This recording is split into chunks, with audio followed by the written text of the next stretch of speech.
Origin just UX, and this is American KC-135 pilots troll Russia by channel Fat Electrician. Yes, I've been watching Fat Electrician videos recently. Obviously the planes one. I watched a lot of that one was crazy. Basically a cargo plane that is like a support plane, AC something, right? A for a taxi, for cargo, I'm guessing. This is KC, so C is for cargo. What the hell is K for? That's the first time seeing that K. I didn't know what K is, but all right. So it's gonna be something like that, cargo plane that was turned into some ridiculous shit.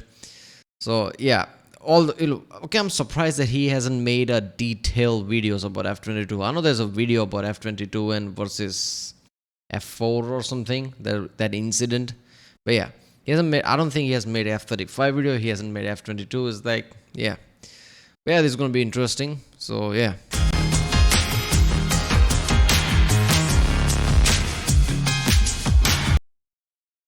So if you haven't seen my other Federation reactions, I guess check out the link in the description or in the end of the video and the cards, I guess, and let's watch it. Today we're talking about the KC-135 Strato tanker, mostly because it was in the news all last week due to the nature of its recent tanker mission. We'll get to that. But first, what is a KC-135? It is one of the few planes Uncle Sam uses for aerial refueling missions. You know, the whole airplane mating ritual thing.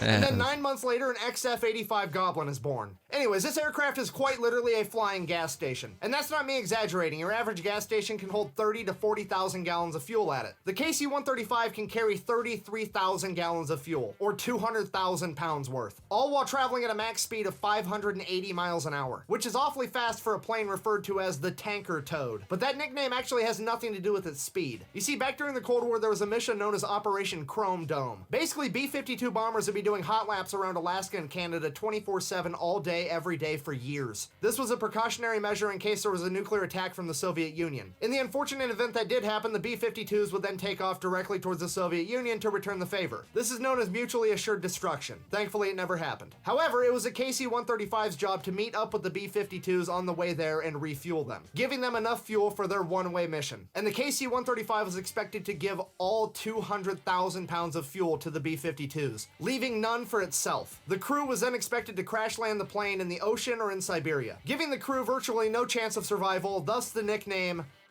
Toad. Take off and die. What? You gotta love that dark veteran humor. Luckily, that never actually had to happen. I don't think humor. How is that even a humor? It is what it is type of way, but humor. What the fuck? I mean, kind of makes sense when you think about it. From Alaska to Siberia, I mean, like it's like Pacific Ocean, Siberia. Where you gonna survive? How you gonna survive?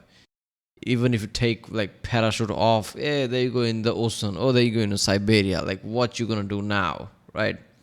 But come on, like they have to give all the fuel. Like, why can't they keep enough fuel to come back to USA, right, and give other fuel? Like, isn't that enough to reach Moscow and things? That is some fucked up things, man. Okay, what I don't understand is, like, by this point, like, allies were also like, like allies of United States, right? So can't you have like a bomber just flying around somewhere like Britain or something? From there you can just go to Moscow if need be. If some attack does happen to USA, why do you have to go through Alaska and Siberia? I don't know. But damn, that's some grim shit. Imagine you being there 24 hours, right? Just like flying there, trying to refuel B-52, and there might be an event where you might be ordered to refuel B-52 all the way wherever you're going, like Siberia or something, just to refuel them, knowing you're just gonna crash and probably gonna die. Like, it might be a miracle if you find a town or something, like, can happen, but like it would be a miracle. And even then, like, how are you gonna survive? It's just, that is some grim shit, right? And now we just get to watch aerial refueling videos, which I'm gonna be honest, they give me goosebumps every time. I mean, here's a video of the sexiest aircraft of all time, the F-22, pulling up and saying, give me 30 grand on pump one. Contact, boom interphone. Oh, you guys make any good food? Whipped up a few pizzas, pretty much guaranteed. We're gonna make some cookies when we're on our way home. Nice. I can't even begin to imagine the amount of skill that takes. Buh! It's actually not that big of a deal. All you have to do is set cruise control and link them together. Buh! Yeah, before you go saying that looks like it's easy, go ahead and walk into a public restroom and realize that half the people on this planet apparently can't even hit the toilet with their own dick while they're standing still. These two pilots just got two aircrafts that weigh tens, if not hundreds of thousands. I mean, that's not the same analogy now, is it? I mean, it depends. Like F-22 is like pretty advanced. It does have a lot of electronics that it helps. I'm guessing KC-135 also has like some kind of autopilot abilities. When computers are involved, they can keep it stable as much as it can. All you have to do is like aim. Even that it takes skill, but still. Thousands of pounds to Netflix and chill while going 500 miles an hour. It's fucking impressive. Not only are the pilots... All of that. I don't think Netflix asks you if you're still watching. I think Prime does that, right? I don't think Netflix does that. Of the KC-135 skilled, they are the greatest trolls of all time. Once upon a time on November 2nd, 2022, multiple Twitter accounts that monitor Flight Radar 24, a website that monitors almost every aircraft's flight pattern on the planet, noticed that an American KC-135 was doing... Hold up there. What the fuck? 2022. Multiple Twitter accounts that monitor Flight Radar 24, a website that monitors almost every aircraft's flight pattern. There's a website that monitors every single flight.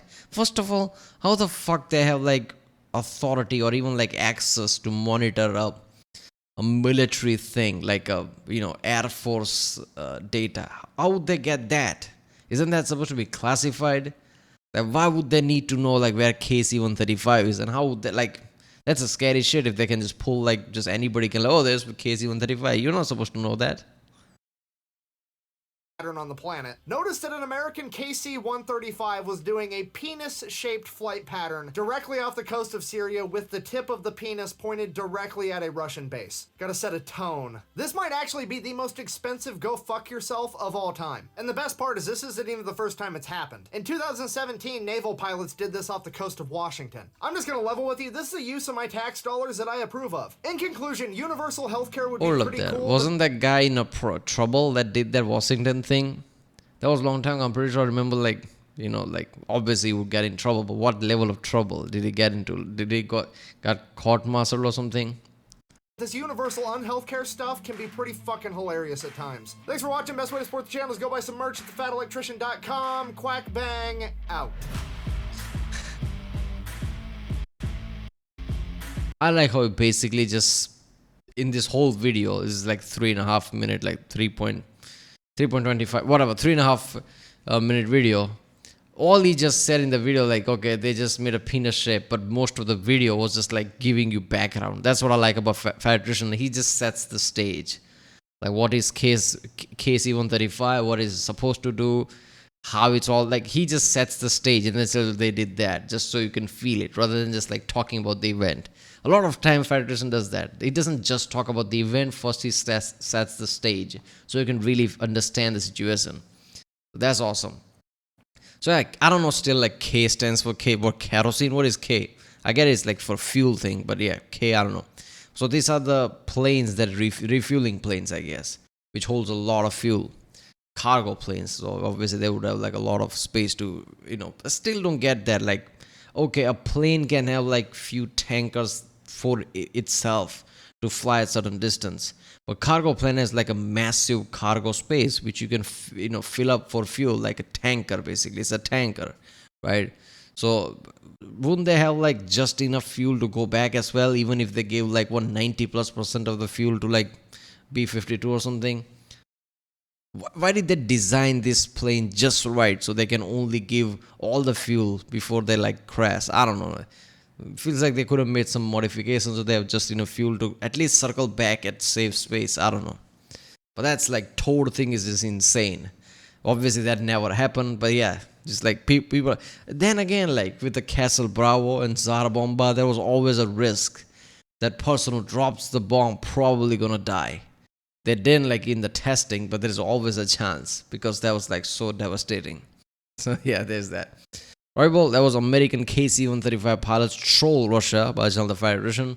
If you like my reaction, don't forget to subscribe. If you haven't seen other reactions to Fat Electrician, check out the end cards right now. In here, there will be a playlist or something. I have Instagram now. If you want to follow me there, only Instagram for personal use I use. I guess Twitter too for the links of the videos. Then yeah, I'll see you next time.